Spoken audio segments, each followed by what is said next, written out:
Grace and peace to you through Jesus Christ. This is the Midweek devotion of Wayside Presbyterian Church of Erie, Pennsylvania.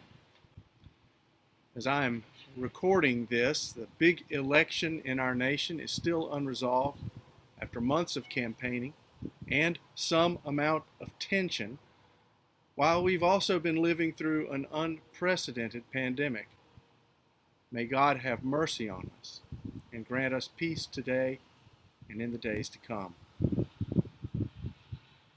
Like many of you, I have in the past couple of weeks been about the task of putting our yard in order for winter.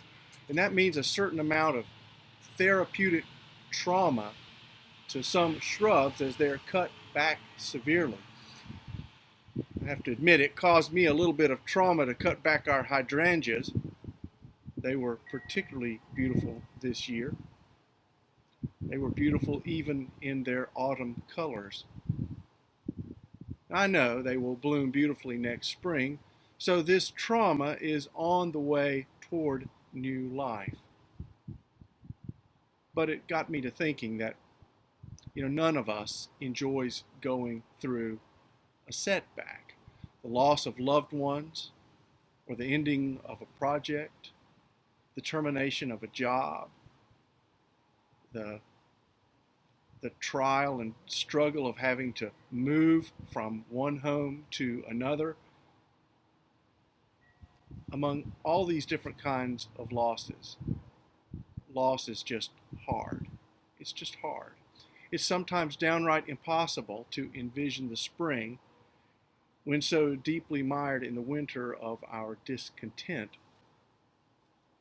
The message of Jesus, though, is central to us and to who we are and the way we're able to live in hope. Faith in resurrection is something that we may consider in limited times, or think that it is limited to particular times, perhaps the Easter season, or when we're gathered for the funeral of someone, when truly resurrection is at the heart of our faith at all times.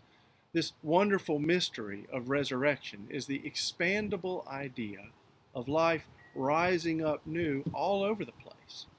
The deaths we experience are only one location in life where we rely on resurrection hope. Resurrection is happening before we know that a loss is at hand.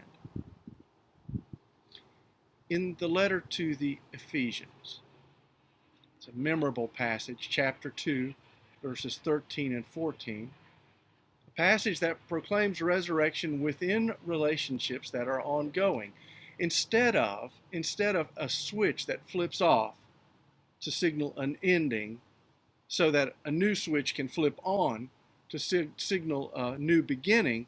This passage intimates the idea of a new life emerging within the process of ending.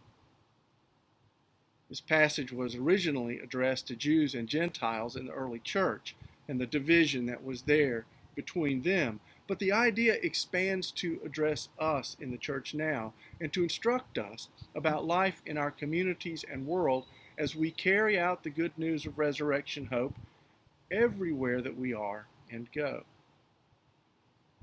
Here's what it says. But now, in Christ Jesus, you who were once far off have been brought near by the blood of Christ, for he is our peace.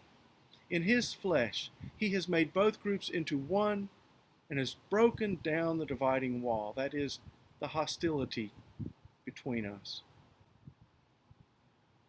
The resurrected Christ is not waiting for hostility to rise up and for division to work itself out in a great conflagration so that the phoenix will rise from the ashes.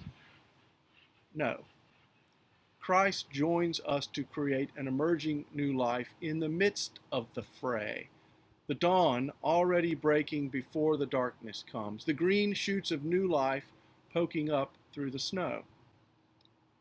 In Christ, friendship, undaunted by difference, grows because of Christ's self-giving love, drawing us together, teaching us his peace. And these words are important. because life is not like an episode of a produced series where the endings and beginnings are neat. Because in real life, entrances and exits happen while everything is still in process. We cannot wait for death before we trust in the power of resurrection. With faith in the power of new life that we receive through Jesus Christ, we choose, or we certainly can choose daily, to act as those who are alive, especially when much around us speaks of defeat and discouragement. As people of resurrection faith, we trust that in Christ, life is surging. So may the eyes of our hearts be seeking the signs of resurrection hope, new life, each day and always. Amen.